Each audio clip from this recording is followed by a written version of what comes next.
everyone, praise the Lord. মই আজি আছোহি মই দুৱাংবাৰী বেপ্টিষ্ট মণ্ডলীত যেহেতু আমাৰ শনিতপুৰ বাপ্টিষ্ট খ্ৰীষ্টিয়ান সভা আজিৰ পৰা আৰম্ভ হ'ব তো সেয়ে মই এই ঠাইত আছোহি আৰু এই ঠাইত খুব ধুনীয়াকে সজাই পৰা ৰাখা হৈছে পেণ্ডেল আৰু লগতে খুব ধুনীয়াকে আগফালে ডেকোৰেশ্যন কৰা হৈছে আৰু খন্তেক পিছতে দুৱাৰ মুকলি কৰা হ'ব এই চাওক খুব ধুনীয়াকৈ ইটা বান্ধি থোৱা হৈছে এইফালে এখন গেট আছে আৰু লগতে ইফালে এটা গেট আছে এই চাওক ইয়াতো গেট লগাই থোৱা আছে খন্তেক পিছতে ফিটা কাটা হ'ব আৰু চাই থাকিব আপোনালোকে সম্পূৰ্ণ ভিডিঅ'টো আৰু অলপ পিছত যিবোৰ হ'ব কাৰ্যসূচীলৈ পিতৃ পুত্ৰ পবিত্ৰ আত্মাৰ নামত মই পিতা কাটি এই দুৱাৰ মুকলি কৰিছোঁ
বাৰ্ষিক অধিৱেশন আৰু লগতে চাৰিদুৱাৰ খণ্ডৰ সোণালী জয়ন্তী উদযাপন কাৰ্যসূচী আজি উপস্থিত থকা উদযাপন দুৱাৰ মুকলি হৈ গ'ল কাৰ্যসূচী আছে অলপ পিছতে ঈশ্বৰৰ বাক্য আহিব আৰু এই মুহূৰ্তৰ পৰা গান নাচ অহা 16 তাৰিখ আশা কৰোঁ আপোনালোকে ভিডিঅ' দেওবাৰ দুপৰীয়ালৈকে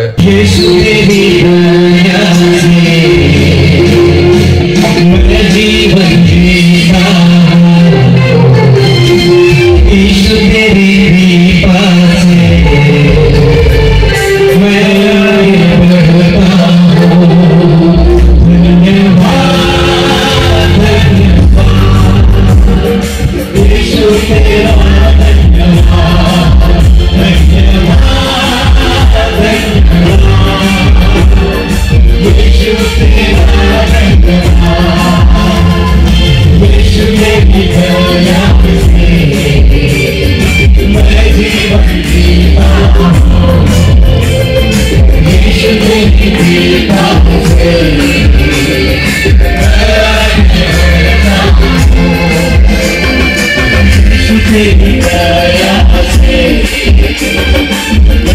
ईशु तेरा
प्रभु जीशु ख्रीष्टर नाम उष्म आदरणी प्रभु जीशु ख्रीष्टर नाम आज विशेष कार्यसूची प्रभुर बार्तालय आंतरिक स्वागतम मैं जनाइছো जेतिया बार्ता पालू जे 13 तारिखर পৰা कार्यसूची आरम्भ হ'ব বুলি 13 तारिखे मोर मेडिकल बोर्ड मीटिंग आছিলে मेडिकल बोर्ड मीटिंग कैंसल करी यात आहिब लगा हल कारण এই সভাৰ প্ৰতি মোৰ আনুগত্য আছে চলাওতা সকলৰ প্ৰতি মান সন্মান আৰু আন্তৰিক আনুগত্য এটা আছে আৰু সেই কাৰণে মেডিকেল बोर्ड कैंसल কৰি আজিৰ এই বিশেষ কাৰ্যসূচী প্ৰভুৰ বাৰ্তা ঘোষণা কৰিবৰ কাৰণে প্ৰভুৱে মোক ইয়াত চলাই আনিলে আকৌবাৰ মহাপ্ৰতাপী প্ৰেমময় সৃষ্টিকৰ্তা ঈশ্বৰকে মই হিয়াও যাই ধন্যবাদ জ্ঞাপন কৰিছো এই শুনানি সুযোগকে মোক প্ৰদান কৰাৰ বাবে মই বসা বসা কঠিয়া লৈ আহিছো আপোনালোকৰ কাৰণে পটানলৈ অহা নাই। প্ৰথম সন্ধিয়াৰ পৰাই যি কঠীয়াত জীৱন আছে, ঈশ্বৰৰ বাক্য কঠীয়া স্বৰূপ নহয় জানো? যেতিয়া ভাল মাটিত কঠীয়া পৰিব, প্ৰথমতে কঠীয়াত জীৱন পাব। জীৱন যদি থাকে কঠীয়াত, ই লাহে লাহে বৃদ্ধি হ'ব, ডাঙৰ দীঘল হ'ব। তৃতীয়তে ই পোখা মেলিব। চতুৰ্থতে ই 3 ধৰণে ফল উৎপন্ন কৰিব, 30 গুণ, 60 গুণ আৰু 100 গুণ ফল উৎপন্ন কৰিব। ইয়াত 2 ধৰণৰ শ্ৰোতা আছে, প্ৰভুৰ আত্মাই কৈছে। কোনোবাই ইয়াত পটান বুটলিবলৈ আহিছে আৰু কোনোবাই হ'লে ইয়াত সঁচাকৈ কঠীয়া বুটলিবলৈ আহিছে। মই অনুৰোধ কৰিম, আজি প্ৰথম সন্ধিয়াৰ এই বিশেষ কাৰ্যসূচী ঈশ্বৰৰ বাৰ্তা ঘোষণা কৰাৰ প্ৰাক মুহূৰ্তত আপোনালোকে যাতে কঠীয়া নলয়, পটান নলয়, বচা বচা কঠীয়া যাতে ঘৰলৈ যাব, তাৰ বাবে মই বিশেষ অনুৰোধ জনাইছোঁ। আজিৰ এই কাৰ্যসূচী প্ৰায় 6টা বজাত আৰম্ভ হৈছিল, সন্ধিয়া 6 বজাত, আৰু এতিয়া কিমান সময় হ'ল বাৰু? 8:34 বাজিলে। তাৰমানে 2 ঘণ্টা 34 মিনিট আমি ঈশ্বৰক শুনাই আছিলোঁ। উই ৱেৰ মেকিং গড হিয়াৰ। 6 বজাৰ পৰা 8:34 বজালৈকে আমি ঈশ্বৰকে শুনাই আছিলোঁ বিভিন্ন প্ৰকাৰে। এতিয়া সময় ওলোটা হ'ল। এতিয়া 8:34 বজাৰ পৰা ঈশ্বৰে আমাক শুনাব আৰু আমি তেওঁক শুনিব লাগিব। ঠিক আছে নে? ঠিক আছে, আমি মোৰ দোৱা মই প্ৰাৰ্থনা কৰোঁ। হে মোৰ দুৰ্গ, মোৰ মুক্তিকৰ্তা, মোৰ হীৰা, মোৰ আশ্ৰয়ভূমি, মোৰ মুখৰ বাক্য আৰু মোৰ মনৰ চিন্তা তোমাৰ দৃষ্টিত গ্ৰাহ্য হওক। এনে প্ৰাৰ্থনা যাতা যীশুৰ নামত অৰ্পণ কৰোঁ। আমেন। আপোনালোকে 123 সংখ্যক বাৰ্ষিক অধিৱেশনত যি মূল বিষয় লৈছে, আৰু সেয়া ইফিছিয়া পত্ৰ 1 অধ্যায় 23 পদৰ পৰা লৈছে বা লোৱা হৈছে।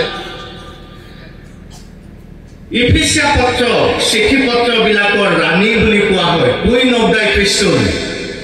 ইয়াৰ ঐতিহাসিক পটভূমি পিছফালে, ইফিছিয়া পত্ৰ লিখাৰ পিছফালে কি কি উদ্দেশ্য সোমাই আছে, কেনেকুৱা পৰিস্থিতি সাধু পৌলে চিঠিখন লিখিব লগা হৈছিল, আমি খন্তেক আজিৰ উদগনি বাৰ্তাত একেলগে অনুধাৱন কৰিম আৰু তাৰ পিছফালে থকা মণিমুকুতাবোৰ বুটলিবলৈ আমি যত্ন কৰিম। এই চিঠিখন সাধু পৌলে যেতিয়া তেওঁ ৰোমান কাৰাগাৰত বন্দী অৱস্থাত আছিলে, তেতিয়া তেওঁ 62 চনত AD 62 যীশুখ্ৰীষ্টৰ ক্ৰুচীয় মৃত্যু 33 চনত হৈছিলে। তো 62 পৰা 33 বিয়োগ কৰি দিলে কিমান হয়? 29 বছৰ, নহয় জানো? তাৰ মানে যীশুখ্ৰীষ্টৰ ক্ৰুচীয় মৃত্যু, কবৰস্থ, পুনৰুত্থান আৰু তেওঁৰ স্বৰ্গাৰোহণৰ 29 বছৰ পিছত তেওঁ ৰোমিয়া কাৰাগাৰত বন্দী অৱস্থাত থকা সময়ছোৱাতেই এই চিঠিখন 62 চনত তেওঁ লিপিবদ্ধ কৰিছিল। যেতিয়া মই এই চিঠিখন অনুধাৱন কৰিবলৈ বহিছিলোঁ, শিক্ষা বনাই আছিলোঁ, তেতিয়া মোৰ মানুহজনীয়ে পাকঘৰত কিবা বনাই আছিলে। তেতিয়া মই তাইক মাত দিলোঁ অধ্যয়নত বহি থকা অৱস্থাতে। পৃথিৱীত চৰকাৰে কি কৰে? ক্ৰিমিনেলবিলাকক, অপৰাধীবিলাকক, যিবিলাকে বেয়া কাম কৰে, ৰাজদ্ৰোহী, ব্যভিচাৰী, চোৰ, ডকাইত, হত্যাকাৰী, তেনেকুৱা মানুহবিলাককহে বন্দীশালত থবৰ কাৰণে বন্দীশাল বনায়, নহয় জানো? কাৰাগাৰ বনায়। কিন্তু যেতিয়া পৌলৰ চিঠি পত্ৰখিনি পঢ়া হয়, তেতিয়া এটা কথা আমি কি বুজি পাওঁ জানেনে? ভাল কামৰ কাৰণেও পৃথিৱীয়ে ভাল মানুহক কেতিয়াবা কাৰাগাৰত থয়। ভাল কাম কৰিছিলে, শুভবাৰ্তা প্ৰচাৰ কৰিছিল তেওঁ। আহক স্বৰ্গৰাজ্য কেৱল যীশুখ্ৰীষ্টৰ যোগেদিহে পৃথিৱীয়ে পায়। সমগ্ৰ মনুষ্য জাতিৰ পাপৰ বোজালৈ কালবাৰী ক্ৰুচত যীশুখ্ৰীষ্টই ক্ৰুচবিদ্ধ হৈছিল। তেওঁৰ পবিত্ৰ, নিষ্কলংক আৰু অমূল্য তেজ তেওঁ কালবাৰী ক্ৰুচত ধুৱাইছিল। তেওঁ কবৰত থোৱা হৈছিল তেওঁ তৃতীয় দিনৰ মৃত্যুৰ ওপৰত জয়যুক্ততা পাইছিল। জয়যুক্ততা পোৱাৰ পিছত 40 দিন তেওঁ এইখন পৃথিৱীত খোজ কাঢ়িছিল আৰু তেওঁ স্বৰ্গাৰোহণ হৈছিল। স্বৰ্গাৰোহণ হওঁতে তেওঁ পৃথিৱীবাসীক কৈ থৈ গ'ল যে মই তোমালোকক ল'বলৈ দুনাই এইখন পৃথিৱীলৈ আহিম। এই পুনৰুত্থিত যীশুখ্ৰীষ্টক যিজন ব্যক্তিয়ে যি মুহূৰ্ততে নিজৰ জীৱনৰ ত্ৰাণকৰ্তা হিচাপে গ্ৰহণ কৰিব, তেওঁলোকে পাপ ক্ষমাৰ নিশ্চয়তা পায়, তেওঁলোকে পৰিত্ৰাণৰ নিশ্চয়তা পায়, তেওঁলোকৰ নতুন জন্ম হয় বুলি তেটো ফালি ফালি সাধু পৌলে ইফিছ চহৰখনত গৈছিল আৰু এই শুভবাৰ্তা, গৌৰৱময় শুভবাৰ্তা তেওঁ প্ৰচাৰ কৰিছিল। আৰু তাৰ কাৰণেই তাহানিৰ ৰোমান সম্ৰাট নেৰ, কুখ্যাত সম্ৰাট, তেওঁ এৰেষ্ট কৰিছিল আৰু তেওঁক কাৰাগাৰত থৈছিল। আমি কি বুজি পাইছো? কেতিয়াবা ভাল কামৰ কাৰণেও ভাল মানুহবিলাককো পৃথিৱীয়ে জেইলত ভৰাই। আজি পৃথিৱীত বেছিকে চলিছে।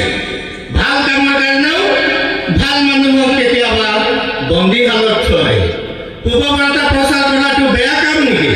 ৰাজদ্ৰোহী কাম নেকি? দেশদ্ৰোহী কাম নেকি? সেইটো মাৰ্ডাৰৰ সমতুল্য কাম নেকি? চোৰ কৰা কাম নেকি? ডকাইত কৰা কাম নেকি? এইটো শুভবাৰ্তা মানেতো ভাল খবৰহে। মানুহ কেনেকে যীশুখ্ৰীষ্টক বিশ্বাস কৰি পাপ ক্ষমাৰ নিশ্চয়তা পায়, উদ্ধাৰৰ নিশ্চয়তা পায়, এই বাৰ্তাহে তেওঁ ঘোষণা কৰিছিল।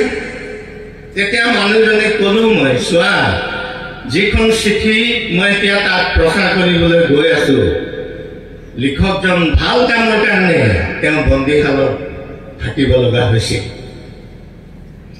আজি বেছিকৈ পৃথিৱীত চলি আছে। ভাল কামৰ কাৰণেও মানুহক বন্দীশালত হয়। ইয়াৰ পাছফালে কি কথা আমি বুজি পাইছো?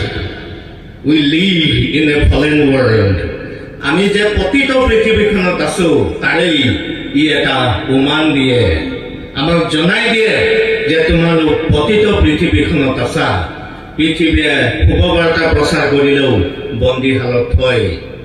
আৰু 62 চনত তেওঁ যেতিয়া বন্দীশালত বন্দী হৈ আছিল, তেতিয়াই তেওঁ 4খন চিঠি লিপিবদ্ধ কৰিছিল, যাক কোৱা হয় ইংৰাজীত প্ৰিজন এপিষ্টলছ বুলি। আৰু 4খন চিঠিৰে বেলেগ বেলেগ ৰহস্য, বেলেগ বেলেগ তত্ত্ব, বেলেগ বেলেগ পৰিঘটনা, বেলেগ বেলেগ ঐতিহাসিক পটভূমি আছে। ডক্টৰ পিয়াৰছন নামৰ বিশ্ববিখ্যাত বাইবেল বিশেষজ্ঞই কৈছে, it is the mountain peak of all the major doctrines of Christianity বুলি। খ্ৰীষ্টীয় সমাজৰ যিমান শাস্ত্ৰীয় সিদ্ধান্ত, শাস্ত্ৰীয় মতবোৰ আছে, তাৰ সেই শাস্ত্ৰীয় মত বা সিদ্ধান্তবোৰৰ ই পৰ্বতৰ শীৰ্ষস্থান দখল কৰিছে বুলি ইফিছিয়া পত্ৰত তেওঁ এনেকুৱা এটা উপাধি বা তেনেকুৱা এটা চিনাকি তেওঁ দি থৈ গৈছে ডক্টৰ পিয়াৰছনে। চিঠি পত্ৰবিলাকৰ ইয়াৰ ৰাণী বুলি কোৱা হয়। আৰু বাইবেল ব্যাখ্যা কৰিব জানিব লাগে প্ৰিয়সকল। ৰোমিয়া পত্ৰৰ পৰা ফিলিমনৰ পত্ৰলৈকে ইয়াক কোৱা হয় ডক্ট্ৰিনেল, অৰ্থাৎ খ্ৰীষ্টীয় তত্ত্ব, খ্ৰীষ্টীয় শাস্ত্ৰীয় মতামতেৰে, শাস্ত্ৰীয় সিদ্ধান্তৰে পৰিপূৰ্ণ হৈ আছে ৰোমিয়াৰ পৰা ফিলিমনৰ পত্ৰলৈকে। আৰু এই চিঠিখনৰ কেইবাটাও বৈশিষ্ট্যৰ ভিতৰত কেইটামান কথা আমি খুব দ্ৰুতবেগীত আমি জানিবলৈ চেষ্টা কৰিম। তাৰপিছত আমি এক অধ্যায়ৰ যিটো সাৰাংশ তাক আমি ল'বলৈ চেষ্টা কৰিম। এই চিঠিখন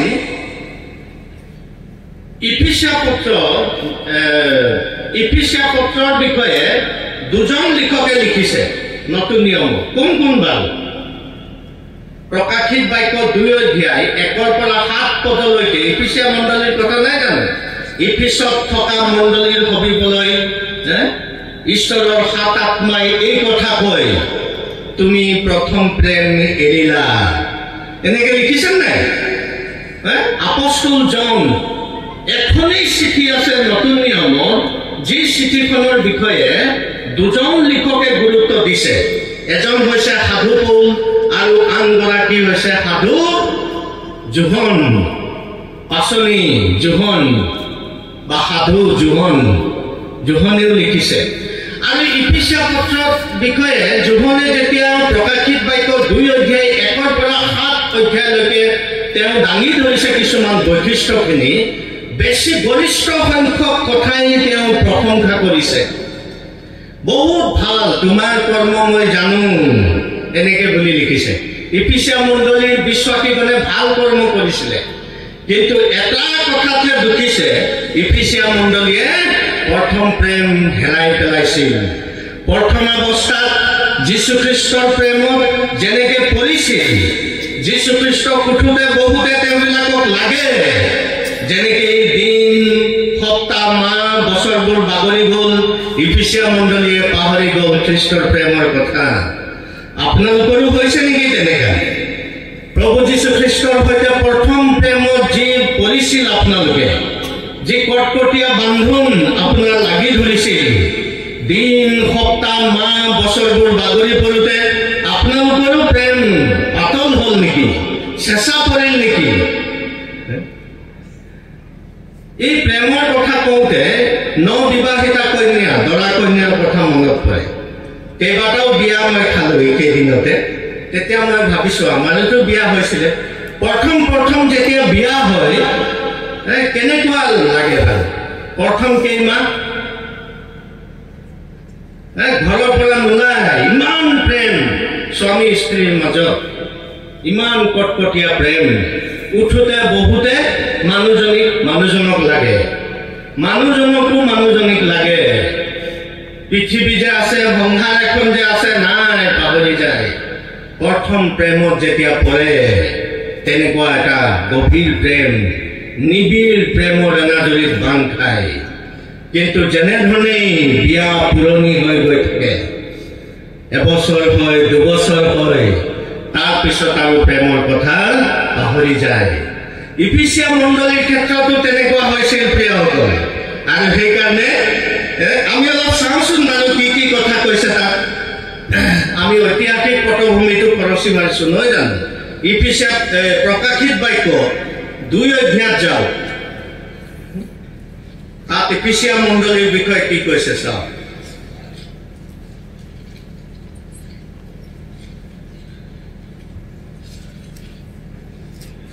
প্ৰকাশিত বাক্য 2 অধ্যায় ইফিছত থকা মণ্ডলীৰ দূতলৈ তুমি এই কথা লিখা দূত মানে কাৰ কথা কৈছে আলোকসকলক কৈছে মণ্ডলীৰ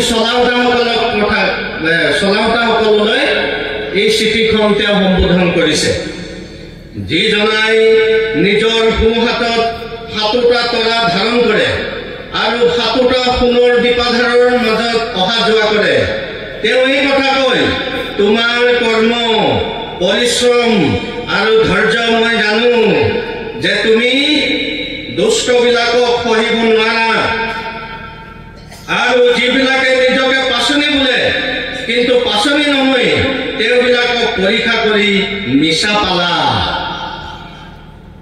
ইফিচিয়া মণ্ডলী তো এয়াই আছিল আজিৰ ভিডিঅ' প্ৰথম খণ্ড এয়া প্ৰগ্ৰাম 16 তাৰিখলৈকে চলিব সেয়েহে অনুৰোধ কৰিছোঁ তো আপোনালোকে সম্পূৰ্ণ হিচাপে চাই থাকিব ভিডিঅ'সমূহ আপোনালোকে পাই থাকিব আৰু ভিডিঅ' চাই কেনেকৈ পাইছে আপোনালোকে নিশ্চয় জনাব আৰু ভিডিঅ' কোন ঠাইৰ পৰা চাইছিলে জনাবলৈ নাপাহৰিব